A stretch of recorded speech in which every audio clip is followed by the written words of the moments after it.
नमस्कार, बहुत बहुत स्वागत है आप सभी का डीडी न्यूज के इस खास कार्यक्रम इस वक्त में। मैं हूं निखिल सिंह और क्या है इस वक्त की बड़ी खबरें जिनके बारे में विस्तार से जानने समझने को लेकर आपके मन में जिज्ञासा है। क्या है इन खबरों के मायने, क्या है इनके पीछे का एजेंडा। अगले 1 घंटे में हम बात करेंगे कुछ ऐसी ही बड़ी खबरों की जिस पर चर्चा जरूरी है। इस चर्चा में जुड़ेंगे अपने संवाददाताओं से और विशेषज्ञ मेहमानों से भी। बारिश की तबाही जारी है, आज भी बादल बरसेंगे, इस पर हम आपको अपडेट दिखाएंगे पूरे देश भर से। उसके साथ ही साथ बात करेंगे कि समान नागरिक संहिता पर मुस्लिम महिलाओं की राय आखिर क्या है, वो क्या चाहती हैं। और साथ ही साथ बात करेंगे बंगाल पंचायत चुनाव की गिनती के बीच भी हिंसा जारी रही है, क्या ये सच्चे लोकतंत्र को चरितार्थ करता है। होंगे कई अहम सवाल और जवाब, लेकिन सबसे पहले इस वक्त की हेडलाइंस। समान नागरिक संहिता पर देश भर में जारी बहस के बीच मुस्लिम महिला पर्सनल लॉ बोर्ड ने किया समान नागरिक संहिता का समर्थन। शाइस्ता अंबर ने कहा, संविधान के अनुरूप होने पर किसी भी कानून का करेंगे स्वागत।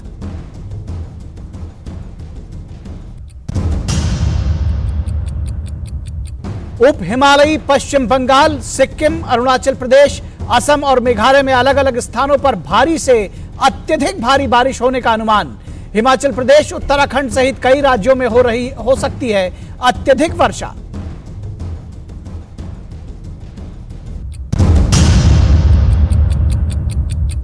केंद्रीय गृह मंत्री अमित शाह आज भोपाल के दौरे पर। मध्य प्रदेश और छत्तीसगढ़ विधानसभा चुनाव के मद्देनजर कोर ग्रुप सहित पार्टी पदाधिकारियों के साथ करेंगे बैठक। मध्य प्रदेश विधानसभा चुनाव प्रभारी भूपेंद्र यादव और सह प्रभारी अश्विनी वैष्णव भी रहेंगे मौजूद। पश्चिम बंगाल में आज पंचायत चुनाव के वोटों की गिनती के बीच कई मतगणना केंद्रों से आ रही है हिंसा की खबरें। हावड़ा में मतगणना केंद्र पर लाठीचार्ज, दिनहाटा में भिड़े टीएमसी बीजेपी के कार्यकर्ता। गिनती के बीच राज्यपाल सीवी आनंद बोस ने दक्षिण 24 परगना में एक मतगणना केंद्र का किया दौरा। भाजपा ने राज्य में चुनाव और हिंसा को बताया पर्यायवाची।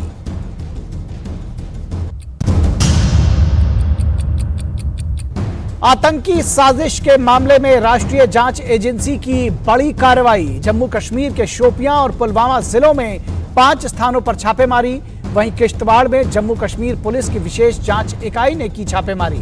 संदिग्ध दस्तावेज और इलेक्ट्रॉनिक उपकरण बरामद।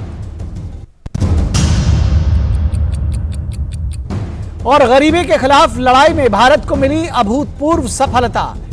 पिछले 15 वर्षों में 41.5 करोड़ भारतीयों ने दी गरीबी को मात।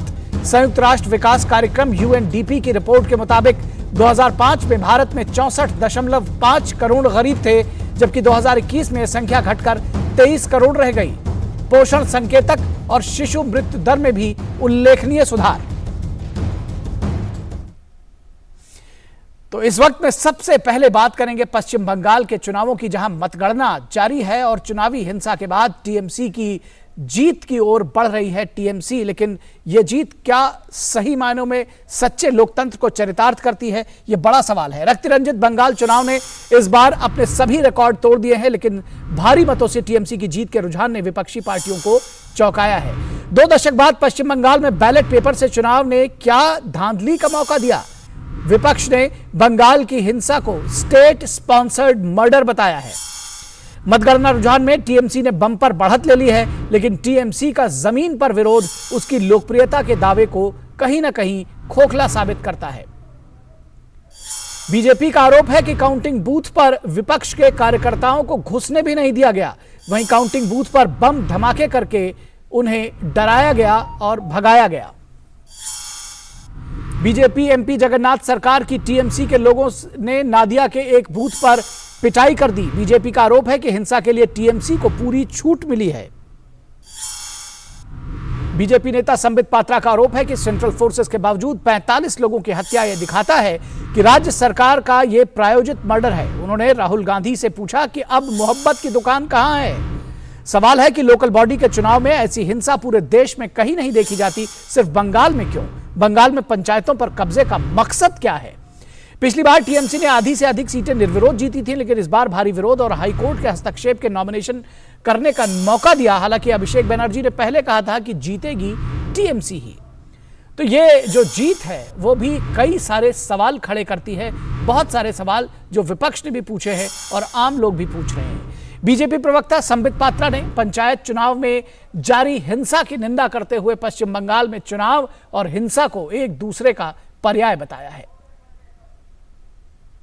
बंगाल में पंचायत चुनाव के नतीजों का गणना चल रहा है कि आज उसी भूमि में थैंक्स टू टीएमसी जिस प्रकार की हिंसा हो रही है वो अपने आप में अप्रत्याशित है। इससे पहले कभी इस प्रकार की हिंसा न हमने कभी देखा था, न किसी चुनाव में सुना था। चुनाव और हिंसा आज बंगाल में पर्यायवाची शब्द बने हुए हैं।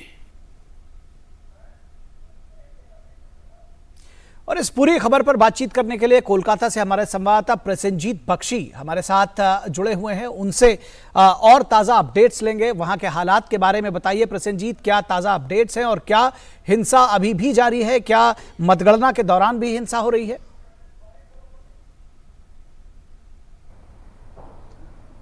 देखिए निखिल, एक बात बताए कि पिछले एक महीने से ये हिंसा के बारे में बात करते करते मैं भी थक गया हूं, आप भी सवाल पूछते पूछते थक गए हैं। इसका एक दूसरा पहलू मैं बताता हूं आप लोगों को जी। जो पूरे देश को जानना चाहिए। ये जो आप अपनी रिपोर्ट में एक बात बताया कि लोगों का जो प्रतिरोध है, बात यहीं पे ये काफी महत्वपूर्ण है, क्योंकि अगर ये जो 40-45 लोग मरे हैं पिछले एक महीने में, उसमें अगर 15-16 तृणमूल कांग्रेस के लोग हैं, तो इन तृणमूल कांग्रेस की तरफ से बताया जा रहा है कि ये लोकतंत्र की एक संतुलन कायम रखे हैं, क्योंकि हमारे 15 भी मरे हैं और बाकी लोग मरे हैं। लेकिन बात ये नहीं है, बात ये है कि गांव के लोग अब तृणमूल कांग्रेस से डरना बंद कर दिए हैं जी। और जो तृणमूल कांग्रेस डराने के लिए इस पंचायत चुनाव को इस्तेमाल करने की कोशिश की, उसमें तृणमूल कांग्रेस के खिलाफ लोगों ने आवाज उठाई जी, महिलाओं ने आवाज उठाई। तो इसके नतीजा है कि तृणमूल कांग्रेस की 15, 16, 20 जो भी हो, इन लोगों का देहांत हो गया है, जो नहीं होना चाहिए जी। पहली बात तो ये। दूसरी बात ये है कि ये जो मरने वालों की संख्या, ये अगर हम राउंड फिगर में 45 पकड़ के चले, 45 पकड़ के चले, शायद 42-43 ऐसा कुछ है जी। इसमें से 35 से ऊपर लोग मुसलमान है। मैं पूरी जिम्मेदारी के साथ कह रहा हूं कि यह जो हिंसा एक तरफ तो पंचायत को कब्जा करने के लिए है, लेकिन दूसरी तरफ वाम मोर्चे कांग्रेस और तृणमूल कांग्रेस, इन तीनों के बीच मुसलमान वोटों को अपने कब्जे में लाने की कोशिश, जिसका नतीजा यह है, यह हिंसा खास तरह से कर्नाटक चुनाव के बाद, खास तरह से पटना में बैठक करने के बाद ममता बनर्जी और अभिषेक बनर्जी को लगने लगा है कि अगर हमारे पैर के नीचे से अगर मुसलमान वोट खिसक जाए जी, तो हमको जो 43% वोट विधानसभा चुनाव में मिले, उसमें से अगर 30% निकल जाए तो हमारे पास क्या रह जाए। तो ये जो 30% वोट है, इसको कब्जे में रखना, यहां की पंचायत को कब्जे में रखना, कि अगले लोकसभा चुनाव में डरा धमका के इस 30% वोट को तृणमूल कांग्रेस की पिटरे पर या ईवीएम पर लाया जाए। लड़ाई इसी का है, जो आज तक मैंने कहा नहीं। तो हिंसा की कहानी अभी खत्म होने जा रहा है, दूसरे तरीके के एक हिंसा शुरू होने जा रहा है, और सारे की सारे ये हिंसा मुसलमान वोट को अपने कब्जे में रखने के लिए। जी, आम लोगों का रिएक्शन, बीजेपी का रिएक्शन, और साथ ही साथ क्या कोई अदालती कार्रवाई? आम लोग थक चुके हैं, पूरी तरह से थक चुके हैं। आप बस में चढ़िए, आप ट्राम में चढ़िए, आप बाजार में जाइए, आप चाय की दुकान पे चाहिए। आप निखिल, आप जानते हैं कि निकारागुआ में बस उलट जाने से अगर 10 लोगों की मौत हो जाते हैं तो हम खबर बनाते हैं, और यहां पे हमारी घर के द्वार पे 45 लोगों की मौत हो चुके हैं।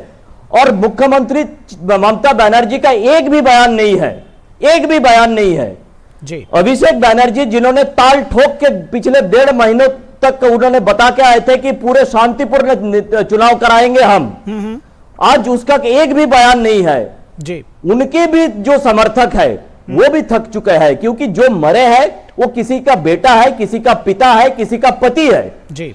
चाहे वो तृणमूल कांग्रेस की हो, चाहे वो कांग्रेस की हो, चाहे वो बीजेपी या सीपीआईएम का हो। पहली बात तो ये। दूसरी बात है, अदालत में कार्रवाई जारी है। शुभेंदु अधिकारी की तरफ से भी ये सारे हिंसा के ऊपर याचिका दायर किया गया है। उन्होंने कई सारे हजारों फुटेज निकाले हैं जिससे किस तरह से रिगिंग जिसको कहते हैं, धांधली जिसको कहते हैं, वो रिगिंग किया गया है, उसका फुटेज निकाले हैं। वो सारे फुटेज लेके वो हाईकोर्ट पहुंचे हैं। इसके ऊपर कार्रवाई जारी है, लेकिन दूसरी तरफ गिनती भी जारी है। इंतजार तो हमें करना ही पड़ेगा निखिल जी। निश्चित तौर पर इंतजार सभी कर रहे हैं और ये जो तस्वीरें हैं हिंसा की, ये सबको, जो भी लोकतंत्र को पोषित पल्लवित करने वाले हैं, जो चाहने वाले हैं, उन सबको दुखी करने वाली है। फिलहाल बहुत शुक्रिया इस तमाम बातचीत और जानकारी के लिए। और रुकेंगे एक छोटे से ब्रेक के लिए, और ब्रेक के बाद जब वापस लौटेंगे तो आपको दिखाएंगे कि बारिश से तबाही जारी है, हर ओर पानी पानी।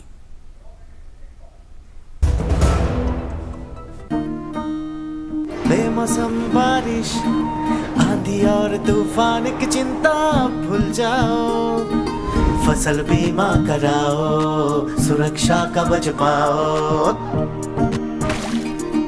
प्राकृतिक आपदा हो या कोई दुर्घटना, उसकी चिंता से भी मुक्ति पाओ, फसल बीमा कराओ, सुरक्षा कवच पाओ। हमने फसल बीमा योजना को अधिक प्रभावी बनाया, उसके दायरे में ज्यादा किसानों को लाए। खरीफ फसल के लिए बीमा पंजीकरण शुरू हो चुका है, शीघ्र पंजीकरण कराएं। बैंक शाखा, बीमा कंपनी, कृषि ऋण समिति, जन सेवा केंद्र CSC से संपर्क करें या www.pmfby.gov.in पर ऑनलाइन आवेदन करें या क्रॉप इंश्योरेंस ऐप डाउनलोड करें या किसान कॉल सेंटर पर फोन करें। फसल बीमा कराओ, सुरक्षा कवच पाओ।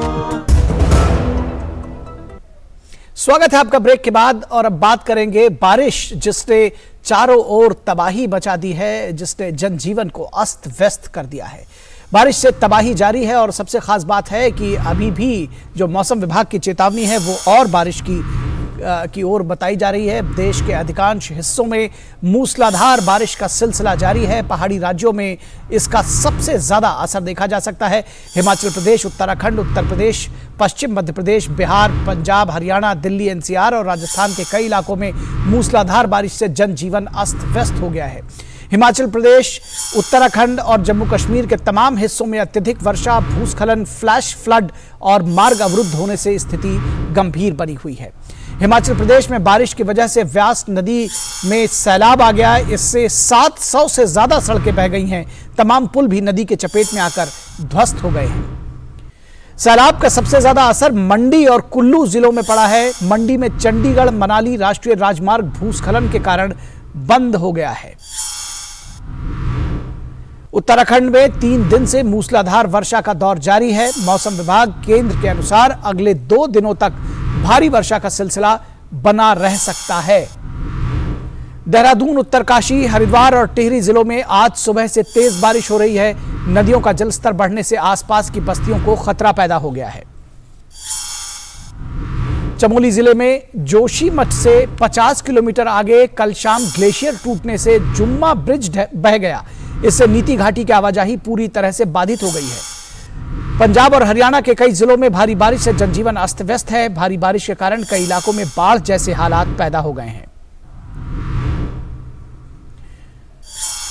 बारिश और बाढ़ से निपटने और लोगों को राहत पहुंचाने के लिए सेना, NDRF, SDRF और आपदा प्रबंधन स्वयंसेवक पूरे जी जान से जुटे हुए हैं। बचाव कर्मी इस आपदा की स्थिति में अपनी जान जोखिम में डालकर भी नागरिकों को बचाने के लिए और उन्हें हर संभव मदद पहुंचाने के लिए प्राणपण से जुटे हुए हैं। वहीं दिल्ली के ओल्ड रेलवे ब्रिज इलाके में यमुना नदी खतरे के निशान से ऊपर बह रही है। पुल पर रेलवे और यातायात की आवाजाही रोक दी गई है। दिल्ली में यमुना से सटे कई इलाकों में बाढ़ का खतरा बढ़ गया है। यमुना बाजार इलाके में कई घरों में पानी घुस गया है। दिल्ली के उपराज्यपाल ने बारिश प्रभावित इलाकों का दौरा किया है। पीएम मोदी ने हिमाचल और उत्तराखंड के मुख्यमंत्रियों से बात की है। अन्य बाढ़ प्रभावित राज्यों के अधिकारियों और वरिष्ठ मंत्रियों के साथ स्थिति की पीएम ने समीक्षा की। राज्यों को हर संभव मदद देने का प्रधानमंत्री नरेंद्र मोदी ने भरोसा दिया है। और दिल्ली के उपराज्यपाल वीके सक्सेना ने शहर के बारिश प्रभावित इलाकों का दौरा किया। यमुना बाजार क्षेत्र में स्थिति का जायजा लेने के बाद उपराज्यपाल ने कहा कि जल भराव से बचने के लिए नियमित रूप से उपाय किए जाने चाहिए। दिल्ली की जनता वाटर लॉगिंग से परेशान है।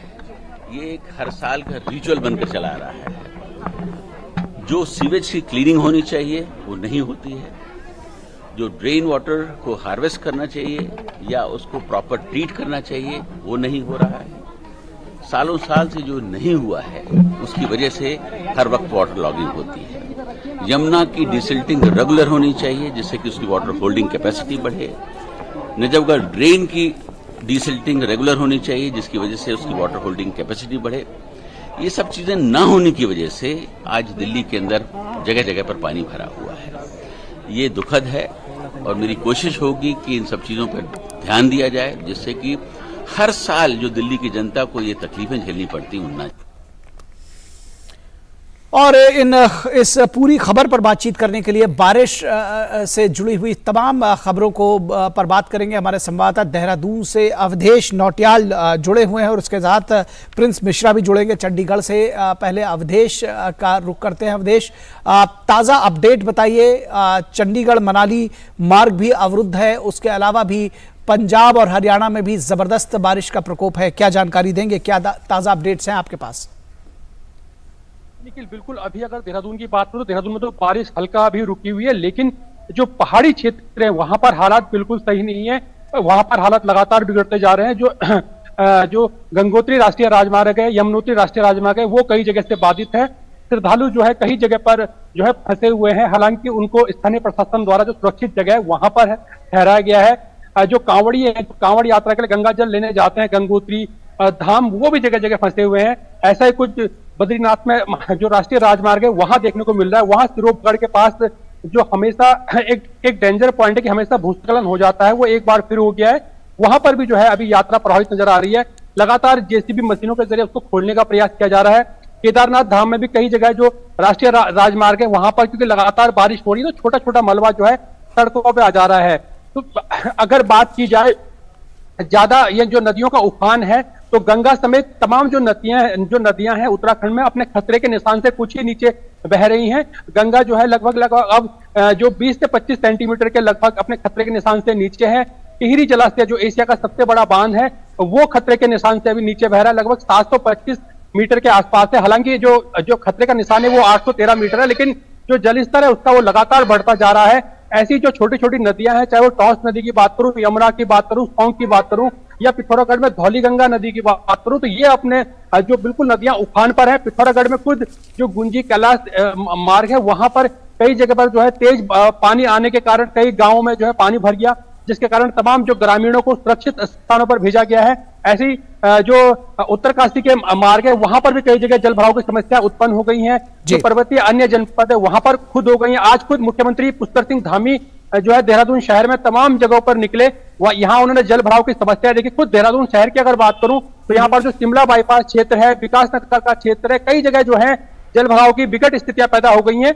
वहीं देहरादून अगर यहाँ नीति रुद्रप्रयाग और चमोली जनपद की बात करो तो कई ऐसे गांव हैं जो सीमांत गांव जिनका संपर्क पूरी तरह से देश दुनिया से कट गया है। कल लगभग 1 दर्जन से अधिक गांव हैं जहां तक पहुंचने के रास्ते की लगभग टूट चुके हैं, जिनको ठीक करने का काम बहुत तेजी से चल रहा है। तो ये बारिश अगर ऐसे जारी रही निखिल तो स्थितियां जो है, क्योंकि हिमाचल प्रदेश से लगता हुआ जो राज्य उत्तराखंड है और इसके जो जिले हैं, जो हिमाचल से लगते हुए जो जिले हैं वहां पर जो है बारिश का जो असामान्य आफत का कहर है वो देखने को मिल रहा है। जी बिल्कुल। अवधेश नौटियाल आप हमारे साथ बने रहें। प्रिंस मिश्रा हमारे साथ जुड़ गए हैं। प्रिंस, दरअसल जो सवाल आपसे पूछा जाना था वो मैंने अवधेश से पूछ लिया था। वो सवाल आपके लिए है कि दरअसल पंजाब के क्या हालात हैं और ख़ास तौर पर जब हम बात करते हैं मनाली और चंडीगढ़ का जो राजमार्ग है क्या वो अभी भी अवरुद्ध है? क्या कुछ ताजा अपडेट्स हैं आपके पास?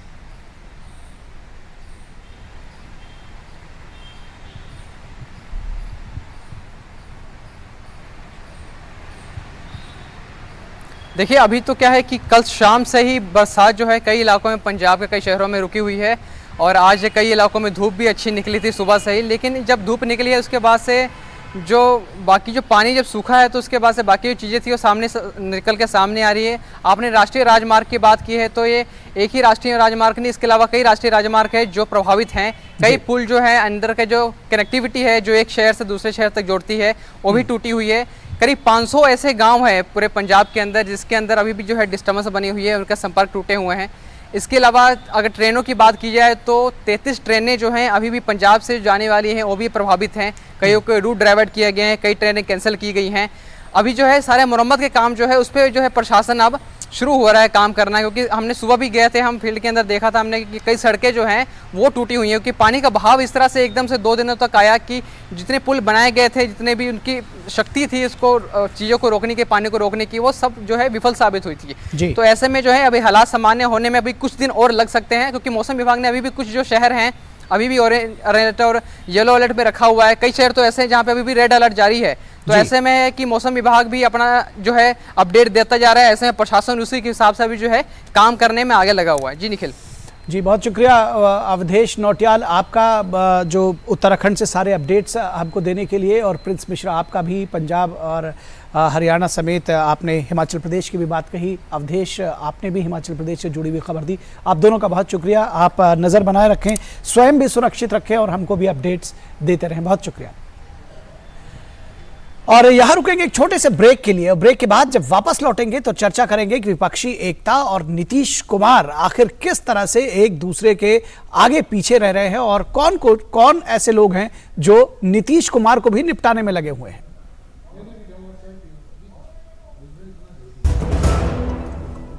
भाई तो मान ही नहीं रही हो। कहा ना अभी दूसरा बच्चा नहीं करना। क्यों नहीं करना अभी? एक तो घर वालों ने परेशान कर रखा है और ऊपर से तुम समझती नहीं। सुनती हो, पप्पू मिला था। पप्पू कह रहा था कि जब तक हमारी बिटिया 2 साल की नहीं हो जाती तब तक हम दूसरे बच्चे की प्लानिंग ही नहीं करेंगे। क्यों भाई? अरे बच्चों के भविष्य के लिए। कल को बच्चा कितना होनहार होगा ये पहले 2 साल में ही तय हो जाता है, क्योंकि 80% मानसिक विकास तो उसका उसी समय होता है। तभी तो माँ बाप उसके साथ खेलते कूदते हैं, बातचीत करते हैं, उसको कहानी सुनाते हैं। ये चाय क्या ठंडी है भाई? हाँ, दूसरा भी अभी हो गया तो दोनों पे ध्यान कौन देगा? समझ गए चाचा जी। अरे समझ गए, शर्म नहीं आता तुमको? दूसरे के घर का बात सुनते हो। बच्चों में अंतर उनके विकास और माँ की सेहत के लिए जरूरी है। तब तक कंडोम का इस्तेमाल हर बार। बच्चों में अंतर बनाए उनकी लाइफ बेहतर। ब्रेक के बाद एक बार फिर आप सभी का स्वागत है। और इससे पहले कि विपक्षी एकता की बात करें, यूनिफॉर्म सिविल कोड की भी चर्चा कर लेते हैं, जिसके समर्थन में दिखाई दे रही है मुस्लिम महिलाएं। और सबसे खास बात है कि ऑल इंडिया मुस्लिम महिला पर्सनल लॉ बोर्ड जो है वो इसके समर्थन में खुलकर सामने आई है। समान नागरिक संहिता पर जारी बहस के बीच अधिकांश मुस्लिम महिलाएं सिविल कानून के पक्ष में दिखाई दे रही हैं। तो महिलाओं ने अपने हक की आवाज खुद उठानी शुरू की है। कई सर्वेक्षणों में यह स्पष्ट हुआ है कि लगभग 2/3 मुस्लिम महिलाएं शादी, तलाक और गोद लेने जैसे मामलों के लिए समान कानून की पक्षधर हैं।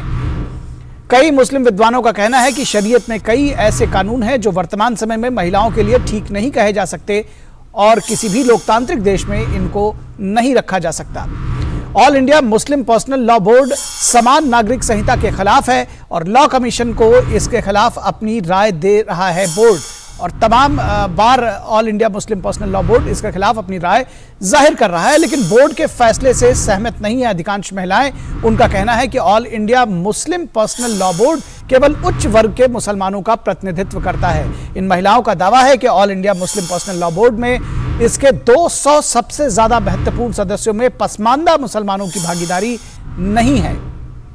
महिला मुस्लिम पर्सनल लॉ बोर्ड का कहना है कि इस देश के कुल मुसलमानों में लगभग 90% की संख्या पसमानदा मुस्लिमों की है। मुस्लिम पर्सनल लॉ बोर्ड के सभी मुसलमानों की ओर से ऐसे में कोई दावा नहीं किया जा सकता। ऐसे में महिला मुस्लिम पर्सनल लॉ बोर्ड ने लॉ कमीशन को अपनी अलग राय भेजने का फैसला लिया है। यूसीसी के समर्थन में है महिला मुस्लिम पर्सनल लॉ बोर्ड। महिला मुस्लिम पर्सनल लॉ बोर्ड का कहना है कि मुस्लिम पर्सनल लॉ बोर्ड ने 3 तलाक के फैसले का भी विरोध किया था और उस दौरान भी उनका विरोध किया गया था और इस बार भी उनका इस मामले में विरोध किया जाएगा। तो समान नागरिक संहिता पर जारी बहस के बीच ऑल इंडिया मुस्लिम महिला पर्सनल लॉ बोर्ड जो है वो उसके समर्थन में नजर आया है और उसकी अध्यक्ष शाइस्ता अंबर ने यूसीसी का समर्थन करने की बात कही है। आइए सुनते हैं क्या कुछ कहा उन्होंने। मेरे देश में भी सब राष्ट्र भक्त हैं, राष्ट्र प्रेम है, एक ही संविधान पर हम लोग वो विश्वास करते हैं। अगर महिलाओं को लेकर बच्चों को लेकर के कोई ऐसा कानून आ रहा है जो अभी तक कानून प्रभावी नहीं है तो हम उसका स्वागत करेंगे, बशर्त कि हमारे संविधान से न टकराए। और शाइस्ता अंबर ने मुस्लिम महिलाओं की शादियों को लेकर भी अपनी बात रखी। उन्होंने क्या कहा, आइए सुनते हैं। बात तो ये कि इस्लाम में कानून 4 शादी का जो लोगों ने गुमराही फैलाई है वही गलत है। इस्लाम में 4 शादियों की नहीं, पहले एक ही शादी की शर्त है। क्या अगर तुम इस तरह से सक्षम हो कि तुम अपना भी पेट भरण पोषण अच्छी तरह कर लोगे और जो शादी करके विवाह करके लाओगे पत्नी को लाओगे उसको भी अच्छी तरह से भरण पोषण दोगे, उसके बाद तुम पति पत्नी के बाद बच्चे भी होंगे उसकी भी तुम गुजारा कर पाओगे। तो अगर तुम्हारी आर्थिक स्थिति सही है तभी तुम शादी करो, वरना शादी ही ना करो और तुम व्रत रखो, रोजा रखो। तो ये कुछ शाइस्ता अंबर का कहना है और यूसीसी के समर्थन में ऑल इंडिया महिला मुस्लिम पर्सनल लॉ बोर्ड आ गया है। हमारे संवाददाता विकास सिंह इस पूरी खबर पर बातचीत करने के लिए हमारे साथ लखनऊ से बने हुए हैं। विकास, जो all India Muslim personal law board है उसकी राय स्पष्ट है और वो लॉ कमीशन में अपनी बात भी रख रहा है और उसका कहना है कि ये जो समान नागरिक संहिता है वो उनको स्वीकार्य नहीं है। उसके पीछे वो अपने तर्क देते हैं। हालांकि अब महिलाएं उनके विरोध में आ गई हैं। जो तमाम सर्वेक्षण हुए हैं उसमें भी, और अभी आपने शाइस्ता अंबर को भी सुना, वो साफ तौर पर कहती हैं कि किसी एक लोकतांत्रिक देश में 2 तरह के कानून कम से कम नहीं चलने चाहिए और ऐसे कानून जो महिलाओं का विरोध करते हों। क्या कहेंगे आप? जी बिल्कुल निखिल, महिलाएं इसके पक्ष में हैं और हमने जब शाइस्ता अंबर से बात की उन्होंने इसका कारण विस्तार से बताया। सबसे बात हम देखते हैं कि तमाम सारी जगहों पर महिलाओं को, मुस्लिम महिलाओं को खास तौर से विरासत में हिस्सा नहीं मिलता है और उस 1949 के नियम की बात की जाती है। तो कहीं ना कहीं जो नियम कायदे अपनी स्वार्थ के लिए बना लिए गए थे, कुछ अपने अधिकार ऐसे कर लिए गए थे, तो उन सब चीज़ों के दरकिनार करते हुए अब समय आ गया है, चूंकि हम 21वीं सदी में हैं, नए भारत की ओर हैं, तो एक ऐसा कानून बनना चाहिए जो सभी के लिए एक हो, सभी धर्मों के लिए एक हो, जात पात के लिए एक हो, ऊंच नीच का कोई भेदभाव नहीं होना चाहिए। तो इसीलिए शाइस्ता अंबर इसके पक्ष में है और उन्होंने लोगों से अपील भी की है कि लोग इस कानून को स्वीकारें और खासतौर से जाने। सबसे बड़ी बात होती है निखिल कि तमाम तौर पे एक ऐसे लोग हैं यहाँ पर जो इस कानून का खाली विरोध कर रहे हैं, नाम पे विरोध कर रहे हैं, ना उसके बारे में उन्होंने पढ़ा है, ना जाना है, ना समझा है। क्योंकि जब जरूरत है समय हमें आगे बढ़ने की, तमाम सारी पुरानी चीजें हैं जिनसे समाज को आगे बढ़ने में बाधा उत्पन्न होती है। चीजें जब समान रहेंगी पूरे देश में तो कहीं ना कहीं देश की आबादी को। विकास, आपको रोकेंगे और यहां से आपको सीधे लिए चलेंगे दर्शकों राष्ट्रपति भवन कल्चर सेंटर, जहां राष्ट्रपति द्रौपदी मुर्मू विजिटर्स कॉन्फ्रेंस के समापन समारोह को संबोधित कर रही हैं। सत्र में उपस्थित केंद्रीय शिक्षा मंत्री आदरणीय श्री धर्मेंद्र प्रधान जी, राज्य शिक्षा राज्य मंत्री डॉक्टर सुभाष सरकार जी, राष्ट्रपति के सचिव श्री राजेश वर्मा जी, उच्च शिक्षा सचिव श्री के संजय मूर्ति जी, भारत सरकार के वरिष्ठ अधिकारीगण, केंद्रीय विश्वविद्यालय के सभी कुलपतिगण, अन्य केंद्रीय संस्थानों के सभी निर्देशक, गणमान्य अतिथियों, देवियों और स्वजनों, इस राष्ट्रीय महत्व के कॉन्फ्रेंस के सफलतापूर्वक संपन्न होने पर मैं शिक्षा मंत्री श्री धर्मेंद्र प्रधान जी तथा उनकी पूरी टीम को तथा सभी प्रतिभागी भागियों को बधाई देती हूँ। इस कॉन्फ्रेंस की थीम और सभी 5 सब थीम्स हमारे देश और पूरे विश्व समुदाय के लिए अत्यंत प्रासंगिक है। विषय वस्तुओं के चयन के लिए इस प्रक्रिया से जुड़े सभी लोगों की मैं सराहना करती हूँ। सब थीम्स पर सभी समूहों के चेयरपर्सन्स द्वारा प्रस्तुत किए गए विचार सारगर्भिक है तथा उन्हें कार्यरत देने के दृष्टिकोण से प्रेरित है। पॉलिसी को प्रैक्टिस में लाने में ही पॉलिसी की सार्थकता सिद्ध होती है। आउटकम्स और रिजल्ट से ये सिद्ध होता है कि पॉलिसी और प्रैक्टिसेस को व्यापक स्तर पर प्रभावी ढंग से कार्यरूप दिया गया है। उदाहरण के लिए डिजिटल इंडिया कार्यक्रम के जरिए भारतीय समाज को डिजिटल रूप से सशक्त बनाने तथा देश की अर्थव्यवस्था में बदलाव लाने का लक्ष्य रखा गया है। डिजिटल क्षेत्र में नीतियों और कार्यक्रम के परिणाम बहुत प्रभावशाली रही है। भारत के डिजिटल इंफ्रास्ट्रक्चर तथा इंक्लूजन की चर्चा पूरी विश्व में की जा रही है। आज पूरी विश्व में होने वाले डिजिटल ट्रांजैक्शंस का 46% भारत में होता है। सरकार की प्रभावी पहल तथा जनता की भागीदारी से ये क्रांतिकारी परिवर्तन बहुत कम समय में ही संभव कर दिखाया गया है। इस समावेशी परिवर्तन से छोटे स्तर पर ट्रांजैक्शंस करने वाले फल और सब्जी विक्रेता और ग्राहक, ऑटो टैक्सी, ऑटो रिक्शा चालक आदि सभी शामिल हैं। मुझे विश्वास है कि इसी तरह की परिवर्तनकारी तथा समावेशी परिणाम उच्च शिक्षा के क्षेत्र में भी प्राप्त किए जाएंगे। ऐसे प्रामाणिक उपलब्धियों की सराहना भी विश्व स्तर पर की जा रही है। नॉलेज सुपर पावर के रूप में भारत को प्रतिष्ठित करने की दृष्टि से इंटरनेशनलाइजेशन एफर्ट्स एंड G20 विषय पर आज की गई चर्चा बहुत ही प्रासंगिक है। इस वर्ष भारत G20 समूह का नेतृत्व कर रहा है। One earth, one family, one future के मंत्र के साथ भारत की पूरी कोशिश है कि G20 के सदस्य देशों के साथ मिलकर मौजूदा वैश्विक चुनौतियों का सामूहिक समाधान तलाशा जाए। G20 के देशों की विश्व के कुल GDP में 85%, अंतर्राष्ट्रीय व्यापार में 75% और विश्व की जनसंख्या में 2/3 हिस्सा है।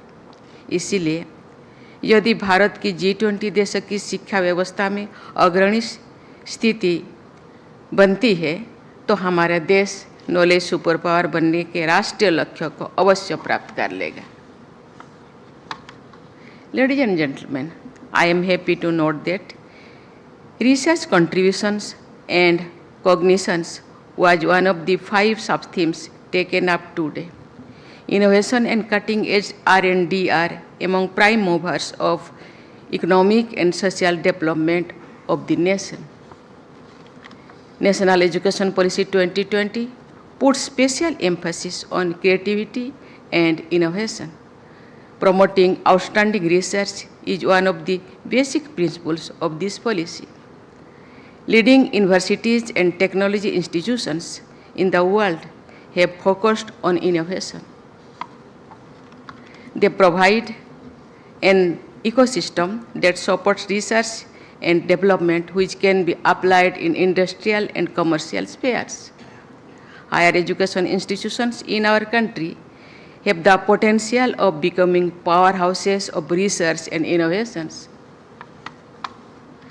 There are several surveys which provide ranking of higher education institutions in terms of revenue generation through patents and innovations.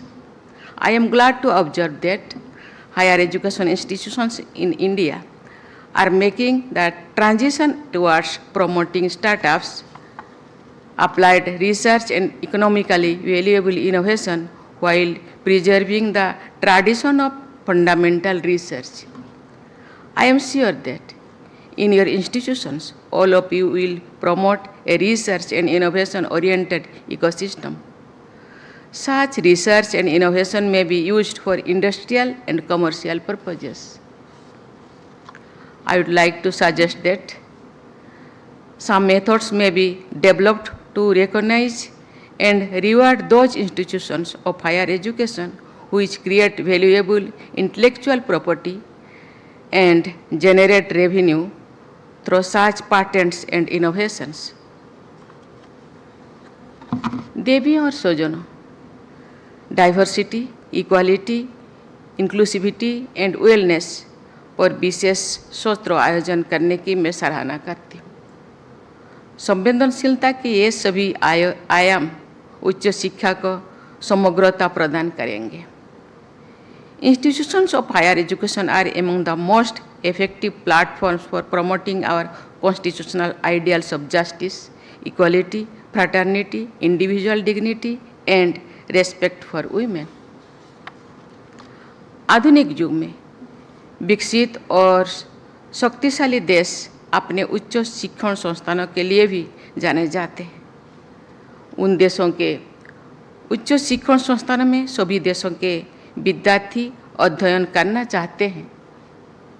Bharat की राष्ट्रीय शिक्षा नीति 2020 में ऐसा रोड मैप दिया गया है जिस पर चलकर हमारे उच्च शिक्षण संस्थान भी ग्लोबल एजुकेशन सेंटर्स बन सकते हैं। इस कॉन्फ्रेंस के लिए तय की गई सभी सब थीम्स अमृतकाल के दौरान उच्च शिक्षण संस्थानों द्वारा देश के विकास में योगदान से सीधे सीधे जुड़े हुए हैं। हम सबको ये सौभाग्य मिला है कि अमृतकाल के दौरान भारत को हर आयाम पर विकसित राष्ट्र के रूप में प्रतिष्ठित करने की दिशा में देशवासियों को आगे बढ़ाए। राष्ट्रीय विकास की इस यात्रा को हमारे उच्च शिक्षण संस्थान तेज गति प्रदान कर सकते हैं। मुझे विश्वास है कि आप सबके कुशल नेतृत्व में हमारे उच्च शिक्षण संस्थान भारतीय भावभूमि पर आधारित विश्व स्तरीय ज्ञान के सृजन का केंद्र बनेंगे। इस विश्वास के साथ मैं आपको शुभकामनाएं देती हूं और अपने वाणी को विराम करती हूं। जय हिंद, जय भारत, धन्यवाद। तो अब देख रहे थे सीधा प्रसारण राष्ट्रपति भवन कल्चरल सेंटर से राष्ट्रपति द्रौपदी मुर्मू विजिटर्स कॉन्फ्रेंस 2023 को संबोधित कर रही थी। इसका समापन समारोह था। उन्होंने कई विषयों पर अपनी राय रखी।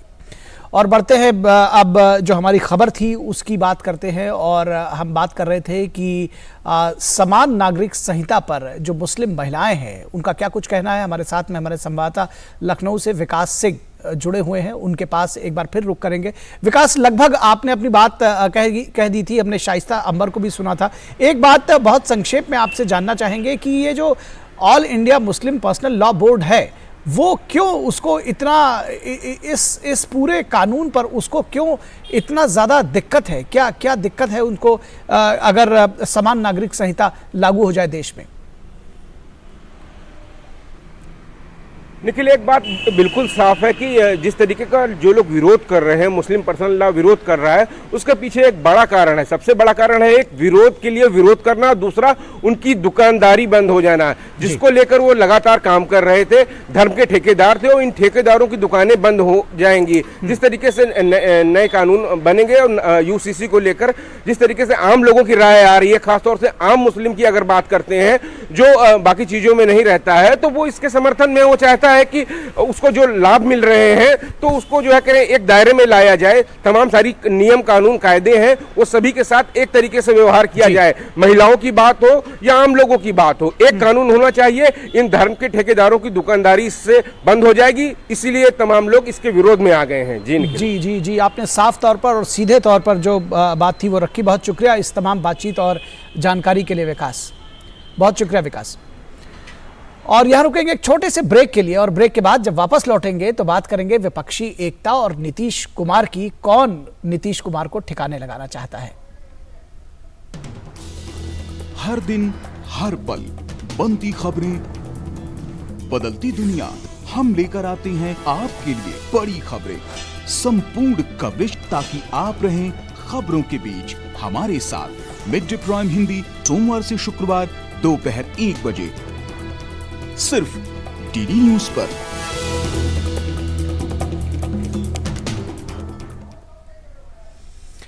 ब्रेक के बाद एक बार फिर आप सभी का स्वागत है और बात करेंगे विपक्षी एकता की और नीतीश कुमार की, जिनको कौन राजनीतिक रूप से ठिकाने लगाना चाहता है। विपक्षी दलों के बिहार सम्मेलन में नीतीश कुमार की सियासत परवान चढ़ने से पहले ही क्यों खत्म हो गई, ये बिहार में चर्चा का विषय बना हुआ है। जिस तरह से पटना में सम्मेलन किया था, उसके बाद बड़ा, जिसको कहते हैं बढ़ चढ़कर उनकी बात हो रही थी, लेकिन अब ऐसा लगता है कि उनकी सियासत को ठिकाने लगाने की कोशिश की जा रही है। बिहार विधानसभा सत्र के दौरान नीतीश कुमार का छल का दर्द कहा, जिसे बनाया उसी ने धोखा दिया।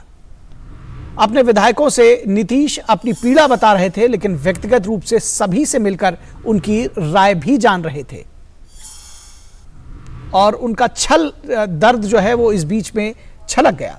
2017 में महागठबंधन में ऐसे ही असहज दिखे थे नीतीश कुमार और उन्होंने आरजेडी से रिश्ता तोड़ लिया था। 2023 में ठीक वैसी ही स्थिति है और इसलिए बहुत सारे सवाल भी उठ रहे हैं। आरजेडी नेता उन पर हमलावर है और नीतीश तेजस्वी और तेज प्रताप के साथ फोटो शेयर कर एकता दिखा रहे हैं। लेकिन सबसे बड़ा सवाल यह है कि उन्होंने ईडी के चार्जशीट पर कोई प्रतिक्रिया नहीं दी है, जबकि बीजेपी जमीन के बदले नौकरी घोटाले को लेकर तेजस्वी से इस्तीफा मांग रही है। 4 जुलाई को सीबीआई उप मुख्यमंत्री तेजस्वी यादव सहित लालू प्रसाद यादव के परिवार के अन्य सदस्यों के खिलाफ चार्जशीट दाखिल कर चुकी है। अब लालू यादव यूपीए का कन्वीनर नीतीश कुमार को बनाना चाहते हैं। 2017 में आईआरसीटीसी घोटाले की चर्चा के बीच महागठबंधन से जेडीयू अलग हुई थी और एनडीए से मिलकर नीतीश मुख्यमंत्री बने थे। वहीं रेलवे घोटाला फिर सामने है और जेडीयू खामोश है। विपक्षी एकता के सूत्रधार बने नीतीश कुमार विपक्षी राज्यों के मुख्यमंत्रियों से मिलकर बीजेपी के खिलाफ मोर्चा बनाने का बड़ा अभियान चलाया था, लेकिन यह अभियान कैसे उनके हाथ से निकल गया, इसकी उन्हें भनक तक नहीं लगी। अब कांग्रेस ने सम्मेलन की जिम्मेदारी ले ली है। अब कांग्रेस पार्टी के नेतृत्व में 17-18 जुलाई को कर्नाटक में सम्मेलन होगा। देखना यह है कि क्या इस सम्मेलन में केजरीवाल जाते हैं, और देखना यह भी दिलचस्प होगा कि रक्त रंजित बंगाल पंचायत चुनाव के बाद टीएमसी, लेफ्ट और कांग्रेस क्या एक मंच की शोभा बढ़ाते हुए दिखाई पड़ेंगे या फिर नहीं। बीजेपी ने सवाल किया है कि क्या बंगाल में 9 से ज्यादा कांग्रेस के कार्यकर्ता चुनावी हिंसा में मारे गए हैं और इसके बावजूद क्या वो मंच शेयर करते हुए दिखेंगे, लेकिन कांग्रेस आलाकमान ने मुंह नहीं खोला। लेफ्ट बंगाल में कांग्रेस के साथ है, लेकिन केरल में सड़क पर संघर्ष करती हुई दिखाई दे रही है। तो यह विपक्षी एकता को समझा जा सकता है। विपक्षी दलों के इस संघर्ष को शरद पवार की पार्टी एनसीपी ने की मुश्किलें और बढ़ा दी हैं। टूट के बाद बना दूसरा ग्रुप एनडीए में आ चुका है। अब कांग्रेस एनसीपी की टूट में अपना फायदा ढूंढ रही है। कांग्रेस अध्यक्ष मल्लिकार्जुन खड़गे आज महाराष्ट्र में एनसीपी की टूट के बाद समीक्षा बैठक कर रहे हैं। वहीं महाराष्ट्र कांग्रेस सदन में विपक्षी दल के नेता की मांग कर रही है। संसद के मॉनसून सत्र में विपक्षी एकता का स्वरूप क्या होगा, यह अभी साफ नहीं हो पाया है, लेकिन हालात 9 दिन चले 2.5 कोस ही साबित हुई है। और इस पूरी खबर पर बातचीत करने के लिए हमारे साथ 3 खास मेहमान जुड़े हुए हैं। धनंजय गिरी जो कि प्रवक्ता है बीजेपी के। धनंजय जी स्वागत है आपका। मनजीत कुमार सिंह जो कि ऋषि मिश्रा जी जुड़े हुए, माफ कीजिएगा, ऋषि मिश्रा कांग्रेस से जुड़े हुए हैं, राजनीतिक विश्लेषक है। ऋषि जी स्वागत है आपका। और विनोद मिश्रा जी हमारे साथ जुड़े हुए हैं, हमारे संपादकीय सलाहकार। विनोद मिश्रा जी, अगर आपके साथ इस चर्चा की शुरुआत करना चाहें और ये समझना चाहें कि नीतीश कुमार अभी तक सूत्रधार बने हुए थे, पटना में महासम्मेलन बुलाया और तमाम सारी बातें हुई, लेकिन पटना में भी देखने को मिला कि ज्यादातर लोग लालू प्रसाद यादव के यहाँ पहुंचने लगे गुलदस्ता ले लेकर के। तो क्या अब नीतीश कुमार के अलावा और भी कई कन्वीनर हो गए इसमें, और कितने सूत्रधार हैं इस विपक्षी एकता के, किस तरह से देखते हैं इसको? नीतीश, मुझे लगता है कि आपको याद दिलाने की ज़रूरत है कि आपने पिछले महीनों में जितनी स्टोरी की है उसका अलग से आपने विपक्षी एकता के सूत्रधार नीतीश कुमार को ही माना है जी। लेकिन आज आप ये ढूंढ रहे हैं कि विपक्षी एकता के कितने सूत्रधार, तो डेफिनेटली इसमें कुछ न कुछ तो राजनीतिक डेवलपमेंट तो है जी। और ये पॉलिटिकल डेवलपमेंट साफ साफ ये दिखा रहा है कि जब ये 23 जून को, आपको याद होगा कि 23 जून को जब ये महासम्मेलन की बात हुई थी, तो नीतीश कुमार ने पूरे पटना में एक बड़े बड़े बैनर लगाए थे। तो उसमें उस बैनर में लिखा था कि दलों का नहीं, ये दिलों का महासम्मेलन है। तो ये जो दिलों का महासम्मेलन है, वो महासम्मेलन पटना में आते आते कैसे ये सम्मेलन किसी दूसरे हाथ में चला गया, शायद इसकी भनक भी नीतीश कुमार को नहीं लेगी होगी जी। इसका ताजा उदाहरण आप उस समय में देखिए कि उसमें हुआ क्या था कि जिस विपक्षी एकता के लिए नीतीश कुमार 2 महीने अलग अलग स्टेट में दौरा किए थे, अलग अलग चीफ मिनिस्टर से मिले थे, उनको बिहार आने के लिए आमंत्रित किया था। लेकिन वो पूरी की पूरी जो सम्मेलन का जो पूरा आप ये देख सकते हैं कि फुटेज कह सकते हैं उसको, वो लालू यादव ने ले लिया पहले दिन, जो ममता बनर्जी से लेके और सारे पॉलिटिकल लीडर लालू से मिलने के लिए उनके घर पहुंचे। तो एक तरह सम्मेलन को तो लालू यादव ने चुरा लिया।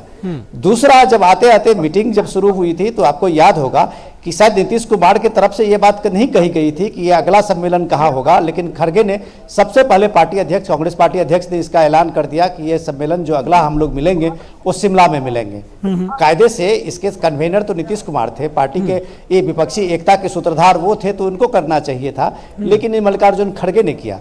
लेकिन 10 दिन के बाद आपने सुना कि उसने एनसीपी, तब एनसीपी की टूट नहीं हुई थी जी, शरद पवार ने इसका ऐलान कर दिया कि ये सम्मेलन जो है अब बेंगलोर में होगा, जो 17-18 जुलाई को आप अपनी रिपोर्ट में बता रहे थे जी। तो ये सारी चीजें जिस तरह से डेवलपमेंट है, जिसमें आप ये सारी चीजें देख रहे हैं, इसमें अगर नफा नुकसान की बात करें तो नीतीश कुमार को सबसे बड़ा जो आप ये कह सकते हैं कि राजनीतिक रूप से एक डिफीट मिली है कि पिछले 4 महीने की उनकी जो कवायद थी विपक्षी एकता की, उसका श्रेय या तो मल्लिकार्जुन खड़गे ने लिया या शरद पवार ने लिया, और आगे नीतीश कुमार को क्या मिलने वाला है ये तो वक्त ही बताएगा। निखिल जी, निश्चित तौर पर ऋषि मिश्रा हमारे साथ जुड़े हुए। ऋषि जी, क्या समझा जाए कि कांग्रेस अब स्वयं सूत्रधार बनने जा रही है, यूपीए का नया कन्वीनर ढूंढा जा रहा था, और एक तरह से कहीं ना कहीं कांग्रेस ये साबित करने में जुटी है कि यूपीए के नए कन्वीनर के लिए जगह वैकेंट नहीं है। देखिए, बाल का खाल निकाला जा रहा है। अच्छा, ये आप ये बताइए कि जो उस दिन 23 तारीख को जो बैठक हुई, उसके बाद ये तय किया गया कि शिमला में अगला जो बैठक शिमला में होगा, तो क्या सभी लोगों से राय लेने के बाद ही ये फैसला लिया गया था? क्या मल्लिकार्जुन इंडिविजुअल कैपेसिटी में उन्होंने फैसला लिया था? यदि हमारे संपादक साहब के पास ऐसा कुछ खबर है तो बताएं कि मल्लिकार्जुन खड़गे साहब पर्सनल कैपेसिटी में उन्होंने एक पार्टी के अध्यक्ष होने के नाते उन्होंने निर्णय ले लिया, किसी से उन्होंने राय विचार नहीं किया। नंबर 1। नंबर 2, शिमला में आप हिमाचल में देख रहे हैं क्या परिस्थिति है, मौसम किस प्रकार से करवट बदल रही है। तो उसके बाद ये देखा गया कि वहाँ के मुख्यमंत्री, यदि एक बड़ा सा वहाँ प्रोग्राम होगा, वहाँ के मुख्यमंत्री वहाँ की जनता की परेशानियों को देखेंगे कि उस जो तमाम जो बड़े नेता आएंगे उनके अरेंजमेंट को देखेंगे। उसको देखते ही ये बेंगलोर शिफ्ट किया गया है। जहाँ तक नीतीश कुमार के राजनीतिक नुकसान की बात है, तो ऐसा कौन सा स्टेट पॉलिटिकल डेवलपमेंट हो गया है बिहार में, या नीतीश कुमार के रेफरेंस से हमें संपादक साहब समझाएं, उससे नीतीश कुमार को राजनीतिक रूप से नुकसान हुआ है। कल भी आपने देखा, लेकिन ये बहुत सारे सवाल विनोद जी आपके पास आ रहा हूँ, इनका बात पूरी हो जाने दीजिए। दरअसल बहुत सारे सवाल इन्होंने आपसे पूछा है, और सीधा पूछा है कि नीतीश कुमार का क्या नुकसान हो जाएगा, क्या नुकसान आपको दिख रहा है? जी संपादक साहब 10 सेकंड हमें भी बोले। जी, आपको दिया है वक्त, जी पूरा करिए। जी, विधानमंडल, कल बिहार में विधानमंडल बैठक के बाद आपने देखा कि किस प्रकार से नीतीश कुमार तेज प्रताप तेजस्वी यादव के साथ एक ही गाड़ी में विधानसभा जाते हैं। तो ये सब जो है एक ख्याली पुलाव है, क्योंकि जो मोर्चा बन रही है। ठीक है, आपने अपनी बात कह दी, और जो नीतीश का दर्द। जी 2 सेकंड तो दे दीजिए। हाँ, देखिए, बीजेपी जो गठबंधन बन रही है उससे परेशान है, और ठीक है, इसका भी जवाब धनंजय गिरी जी से ले लेंगे,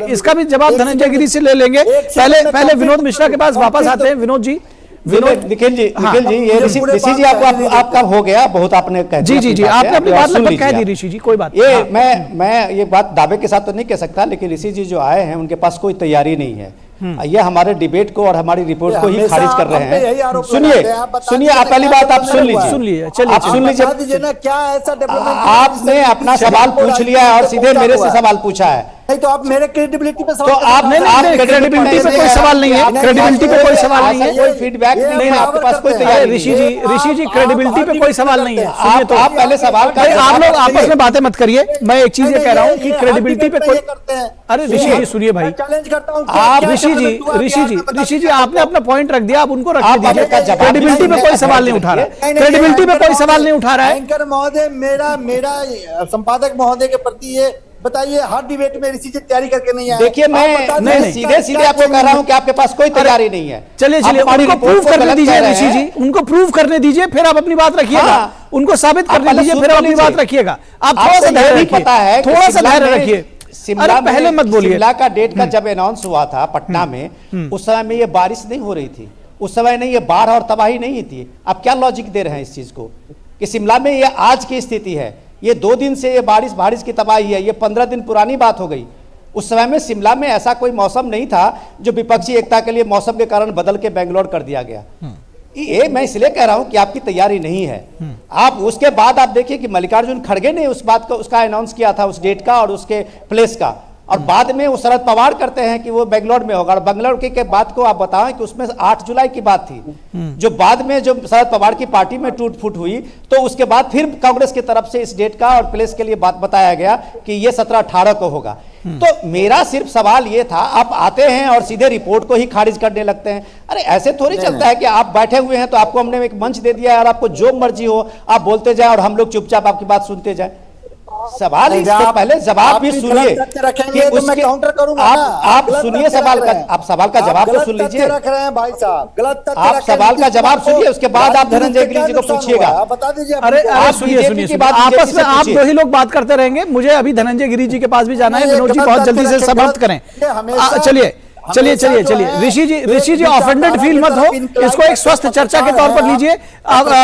विनोद जी अपनी बात बहुत जल्दी से खत्म करिए। नहीं, आप इनका जो आरोप है वो बीजेपी प्रवक्ता से आप पूछिए। हाँ बिल्कुल, अपना आरोप अभी मैं बीजेपी प्रवक्ता से पूछता हूँ। आप ऋषि जी बहुत ऑफेंडेड ना फील हो। देखिए बहुत ही स्वस्थ चर्चा के तौर पर लिया गया और उसी को आगे बढ़ा रहे हैं धनंजय जी। चलिए, सम्मान करता हूँ इनका, ये बराबर करते हैं मेरे। नहीं, कोई बात नहीं, बहुत अच्छी बात है। एक दूसरे का सम्मान बनाए रखिए। नहीं, बहुत अच्छा है। ये कह रहे हैं कि धनंजय जी ये कह रहे हैं, ऋषि मिश्रा जी आपने सुना कि कह रहे हैं कि बीजेपी की साजिश है ये सब, ये जो सारा विघटन दिखाई दे रहा है कहीं ना कहीं, जिसको ये मानने को राजी नहीं है, ये कह रहे हैं बीजेपी की साजिश है।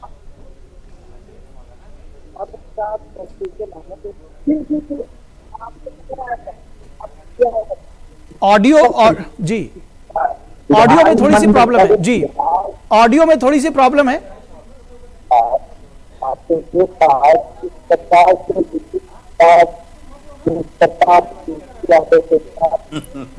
धनंजय जी आपकी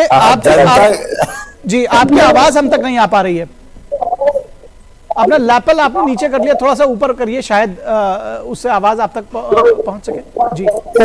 ऐसे कर लीजिए, थोड़ा सा अपने जो माउथ उसका वो है उसको अपने मुंह के पास ले आइए, शायद स्पीकर उसका। निखिल जी 1 मिनट उनको कोशिश करने दीजिए विनोद जी। चलिए, एक बार मैं पैनल से अपने रिक्वेस्ट करूंगा कि एक बार ऑडियो ठीक करा दे। तब तक विनोद जी कुछ बात करना चाह रहे हैं जी। निखिल जी, मैं बात इसलिए आप आगे बढ़ाया था कि बीजेपी का जो उनका सवाल था वो बीजेपी प्रवक्ता दें, लेकिन जो उन्होंने सवाल उठाया था उससे अलग हम अपनी रिपोर्ट पे आते हैं, क्योंकि हमें अपनी रिपोर्ट पे डिस्कस करनी है। हमारी रिपोर्ट जो है वो सीधे जो विपक्षी एकता के सूत्रधार के रूप में हम लोगों ने नीतीश कुमार को लिया था और बताया था, और सारे मीडिया में आप इसकी चर्चा हो रही थी कि नीतीश कुमार ने बड़ी मेहनत से इस विपक्षी एकता का एक सूत्र बन के उन्होंने सारे पॉलिटिकल पार्टी जो विपक्ष के हैं उनको जोड़ने का काम किया था। लेकिन ये हुआ क्या, ये नीतीश कुमार के लिए इसको आप एक सदमा ही कह सकते हैं कि आप ये देखिए कि बिहार में जो पूरे जुटान हुआ था सारे पॉलिटिकल पार्टियों का, उसका मजमा तो लालू यादव के यहाँ हो गया। नीतीश कुमार के पास में कौन से लोग गए थे? क्या बात और उस मीटिंग में जब आप देखिए कि जब बात हुई थी, ये ऋषि जी अब आपका मौका जब आएगा तो आप चलिए ऋषि जी आपके पास भी आएंगे। आप लालू यादव का आप सुनिए कि कल उनका बयान था कि नीतीश कुमार को यूपीए का या विपक्षी एकता का कन्वीनर बनाना चाहिए। लालू यादव कौन होते हैं जो नीतीश कुमार की पैरवी कर रहे हैं? क्या नीतीश कुमार की ये अपनी व्यक्तिगत उनका अपना देश में एक राजनीतिक आधार है जिसको लेके वो बिहार में 16-17 साल चीफ मिनिस्टर बने हुए हैं? तो वो अगर विपक्षी एकता के लिए बात करने के लिए आगे बढ़े थे तो कोई लालू जी का बैकग्राउंड उनके साथ में नहीं था, वो सिर्फ नीतीश कुमार थे। तो अगर ये लालू जी उनकी पैरवी कर रहे हैं तो क्या ये कम्युनिकेशन लालू और कांग्रेस में है जो नीतीश कुमार की पैरवी कर रहे हैं, या कांग्रेस ये बात जान रहे हैं कि नीतीश कुमार पलटू राम है, कल फिर एनडीए में जा सकते हैं, जो बिहार में चर्चा है? ठीक है, तो ये सारे बात कर लेंगे। एक विश्वसनीयता की बात है, ये क्रेडिबिलिटी की बात है कि आप एक नेशनल लेवल पे उनकी क्रेडिबिलिटी कम हुई है, इसलिए वो किनारे लगा दिए। ठीक है धनंजय जी, मूल प्रश्न पर वापस आते हैं, आपकी आवाज नहीं आ रही थी। बीजेपी का बताया कि सारा रोल जो है इसमें, जो इनका अपना विपक्षी एकता परवान नहीं चढ़ पा रही है, उसके पीछे बीजेपी की साजिश है, ये कहना ऋषि मिश्रा का। निखिल जी कहते हैं ना, एक को मनाओ तो दूजा रूठ जाता है, छल हो या दल हो आखिर टूट जाता है। ये छल से बने हुए दलों का आज एनडीए की बैठक में कितने पार्टी आए हैं? बोलने दीजिए ऋषि जी, उन्होंने शुरू नहीं किया कि आप बीच में बोलने लगे। बहुत सम्मान करता हूँ और आप जितने देर बोलते हैं हम लोग नहीं बोलते हैं, लेकिन ये सभ्यता और शिष्टाचार की अपेक्षा रखते हैं कि आप दूसरे के बीच में ना बोले। आप अपना वक्त आएगा तो बोल लीजिएगा प्लीज, या आप ही बोल लीजिए, थोड़ी इतने देर हम लोग सुन लेते हैं आपको। अरे हमको तो बोलने नहीं देते हैं लोग। जी जी नहीं, अब ये कम से कम आरोप मत लगाइए, आप सबकी बारी में आप ही बोल रहे हैं ऋषि जी, और अभी भी आपने उनको देखिए इतनी मुश्किल से वो जुड़ पाए हैं, अब वो फिर से आपने उनके बीच में इंटरव्यू कर दिया। ऋषि जी चलिए कोई नहीं, बोलिए अपनी बात पूरी करिए धनंजय जी। मैं यही निखिल जी कह रहा था कि एक को मनाओ तो दूजा रूठ जाता है, छल हो या दल हो आखिर टूट जाता है। ये छल से बनते हुए दल हैं जिसमें कि अति महत्वाकांक्षा और अविश्वास के प्लेटफॉर्म पे जो सारे लोग जुड़ने का प्रयास कर रहे हैं, उनका लबेलुआब क्या है? ये अति महत्वाकांक्षा है। अब देखिए वहां पर जैसा बता रहे थे विनोद जी, ठीक बता रहे थे, वहां पर नीतीश जी ने सारा अरेंजमेंट किया इसलिए कि भाई मुझे कन्वेनर बनाया जाए। वो पदाभिमुख चिंतन जेपी के लाइन पर चलने के लिए कोशिश कर रहे थे। लालू यादव ने पूरा माजरा ले गए अपने पास, क्योंकि लालू जहाँ रहते हैं पूरी महफिल ले जाते हैं, और लालू जी ने लास्ट में दूल्हा बना दिया राहुल गांधी को, यानी नीतीश कुमार के पैर के नीचे से कालीन खींच ली उन्होंने। तो अब स्थिति ये हो गई है कि कहाँ बैठे, किधर जाएं और किसको अपनाएं किसको छोड़ूं, किसको अपनाऊं मैं किसको छोड़ूं जफर। और नीतीश जी के बारे में सब लोग जानते हैं कि नीतीश की नीयत से वफा चाहते हो, बड़े नासमझ हो, ये क्या चाहते हो। और नीतीश अब उनके देखिए उनके सारे नीति और सिद्धांत स्टेज पे आ गए। बिहार में तेजस्वी जी 4 सीटें हो गए, अब उनको बोला नहीं जा रहा है, और ये दिखावे का प्रयास किया जा रहा है। ये दिखावे की मोहब्बत है, झूठी मोहब्बत में ज्यादा दिखावा होता है। छूछ दुला रही है कि एक ही गाड़ी में बैठकर जा रहे हैं, इधर से आ रहे हैं उधर से आ रहे हैं। दोनों के पार्टियों ने एक दूसरे पर तीर छोड़ दिए। तीर बिना कमान का, ये तीर उधर जा रहा है और उधर ललटेन जो है इधर आग लगाने को बेताब है। इन परिस्थितियों में, इस टूटते बनते बिगड़ते संबंधों के बीच में, और जैसे ही आपने देखा कि विपक्षी एक, जैसा ऋषि जी बता रहे थे, कमाल की बात है, ये तो भविष्यवक्ता है। पहले से पता था कि शिमला का मौसम खराब हो जाएगा। जिस समय धूप, प्रचंड धूप थी, और जिस समय मौसम का कोई भी कहीं कुछ दिक्कत नहीं थी, उस समय इनको पता था कि भाई मौसम खराब हो जाएगा। ऐसा पता है तो फिर सारे जीव विज्ञान और सारे विज्ञान के आगे फेल है इनके आगे, तो ये फिर भविष्य ही बता देंगे पूरा का पूरा। देखिए ये सारा जो है, ये कवायद जो है, विपक्षी कवायद जो है, ये कमाल की कवायद है। इसमें कांग्रेस से सेक्रीफाइस की बात है, जितना हम लोगों ने कई डिबेट किया, और सारा का लबोलुआब क्या है, और कांग्रेस के साथ बंगाल में क्या स्थिति है। कार्यकर्ता मारे जा रहे हैं और मंच आपको शेयर करना है। आम आदमी पार्टी ने आपके साथ दिल्ली छीना, और मल्लिकार्जुन खड़गे कहते हैं कि you can not take decision और कीपिंग गन और ऑन पॉइंट। तो ये इस तरह की स्थिति है। कांग्रेस के लिए सबसे बड़ी स्थिति है कि कांग्रेस को देनी होगी कुर्बानी। सारे दल यही कह रहे हैं कि कांग्रेस को देनी होगी कुर्बानी। और क्षेत्रीय दल अपना वजूद, अपना अस्तित्व बनाने के लिए आज जिस स्तर पर वैश्विक नेतृत्व खड़ा हुआ आदरणीय प्रधानमंत्री नरेंद्र मोदी का, जो दुनिया में ही डंका बज रहा है देश का, एक स्वतः जागृत स्फूर्त नेतृत्व जो देश के पास है, दुनिया जिसका लोहा मान रही है, जिसका ऑस्ट्रेलिया प्रधानमंत्री कहते हैं मोदी द बॉस, और अमेरिका के प्रधानमंत्री कहते हैं मुझे आपको ऑटोग्राफ लेना होगा। ऐसे नेतृत्व के सामने जब कोई दल टिक नहीं पा रहा है, तब ये लोग कोशिश कर रहे हैं कि भाई कांग्रेस की कुर्बानी से हमारे लिए कुछ जगह बच जाए, हमारे लिए कुछ स्पेस बच जाए, हमारे लिए भी कुछ कहने सुनने को बच जाए। जी जी बिल्कुल। सारी कवायदों का लबोलुआब भी है। भैया हमें भी बोलने दीजिए, 10 सेकंड मैंने नहीं बोला। आ रहे आपके पास, आ रहे आपके पास, आप ही के पास आएंगे। अपनी जल्दी से बात खत्म करिए धनंजय जी। जी आप निखिल जी इन्हीं को समय दे दीजिए, बोलने दीजिए। हाँ तो चलिए ये दरअसल एक बात मुझे ये समझ में आ रही है कि ऋषि मिश्रा जी सारी बातें समझ रहे हैं, मंद मंद मुस्कुरा रहे हैं। जिस तरह से आपस में अंदर खाने से जूतम पैजार और बाहर से दिखावा, एक गाड़ी में बैठ के आना जाना तेजस्वी और नीतीश कुमार, वो सारी स्थिति का मजा भी ले रहे हैं, और ऊपर से कह रहे हैं कि नहीं हमें कुछ नहीं दिख रहा। ऋषि जी, अब सवाल ये भी है कि केजरीवाल के साथ में, ममता बनर्जी के साथ में, क्या वो हाथ उठाकर जैसे एक साथ मिलाकर खड़े होते हैं, फिर से खड़े होंगे राहुल गांधी और मल्लिकार्जुन खड़गे विपक्षी एकता में? देखिए राजभवन भेज दिए, मंत्री बना दिए, डिप्टी सीएम बना दिए, संपादक साहब एक लाइन नहीं बोलेंगे इस पे। संपादक साहब का दिल नहीं, खून नहीं, असल में आपसे प्रश्न पूछा जा रहा है, उसका कोई जवाब नहीं दे रहे। धनंजय जी आप खत्म करिए। धनंजय जी आप बताइए। जी खून नहीं खोलता है। धनंजय जी बोलिए। निखिल जी, प्रधानमंत्री जी ने गालिब का एक शेर पार्लियामेंट में कहा था कि सारी 70,000 करोड़ भैया, 70,000 चेहरे पर थी और आईना साफ करता था। अब बंगाल में आपने देखिए अच्छा ठीक है, हो गया। आपको उसी बात को आप बार बार क्यों कह रहे हैं? बिग बॉस में चले जाइए, कॉमेडी सर्कस में चले जाइए भाई, यही सब करना है। तो भाई बंगाल की स्थिति में आप देखिए, बंगाल की स्थिति में अधीर सही की बधीर सही, वहां अधीर रंजन चौधरी पर कोर्ट में जा रहे हैं, क्लेम कर रहे हैं, कंप्लेन कर रहे हैं, सरकार की ममता बनर्जी के खिलाफ बोल रहे हैं, और उनके मुख बधिर लोग कह रहे हैं कि नहीं उसमें तो चुनाव आयोग का रोल होता है। भाई चुनाव आयोग का स्टेट मशीनरी वहां लगती है, सारा स्टेट प्रायोजित हिंसा ये अधीर रंजन चौधरी कर रहे हैं, हम नहीं कर रहे।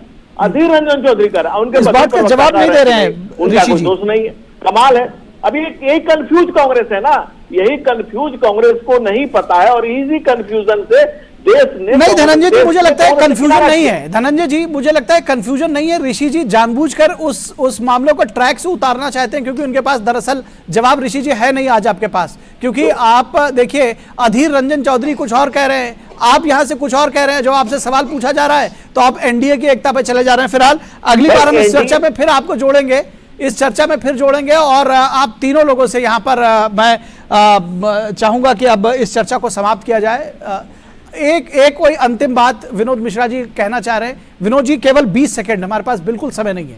देखिए, मैं निखिल, ये कांग्रेस के प्रवक्ता क्या कर रहे हैं, वो तो राजनीतिक विश्लेषक लिखते हैं कि बात तो कर रहे हैं सीधे सीधे कांग्रेस की, हमारी पार्टी, हमारे अध्यक्ष जी जो भी कर रहे हो, जिस कैपेसिटी में हो मुझे नहीं पता, लेकिन कम से कम फैक्ट्स के साथ में बात करें तो बेहतर है। जो चुनाव आयोग की बात करते हैं, तो राज्य चुनाव आयोग जो है वो राज्य चुनाव आयोग के, आप ये देख लीजिए कि राज्य चुनाव आयोग के साथ ही वहाँ पे टीएमसी की सरकार खुद सुप्रीम कोर्ट में आई थी उसकी पैरवी के लिए, जो डिप्लॉयमेंट का, फोर्सेस के डिप्लॉयमेंट का था। तो वो पता नहीं उनकी अपनी क्या समझ है, वो जाने। लेकिन सबसे बड़ा सवाल ये है कि जो सवाल वो उठा रहे थे उस बात को समझने की जरूरत है। जो बात अभी धनंजय की कह रहे थे कि आप वहाँ देखिए कि 11 से ज़्यादा कांग्रेस के कार्यकर्ता मारे गए हैं, और ये मोहब्बत की दुकान जो आप कहते हैं ना, राहुल गांधी ने लगाया था, उनके एक शब्द नहीं आए, एक कमेंट नहीं आया वहाँ। जी बिल्कुल। इसलिए कि इस चर्चा, इसके लिए कि विपक्षी एकता की बात कभी होगी तो फिर ममता बनर्जी के साथ खड़े होकर मंच पे सब एक हाथ जी बिल्कुल वही, और यही सारे सवाल दरअसल विनोद जी मैं चाह रहा था कि ऋषि जी इन सवालों का जवाब दें, लेकिन उन्होंने के कार्यकर्ता वहां लड़ रहे हैं, और उसके बाद आप देखिए 45 वहां से ज्यादा वहां मर्डर हुए हैं।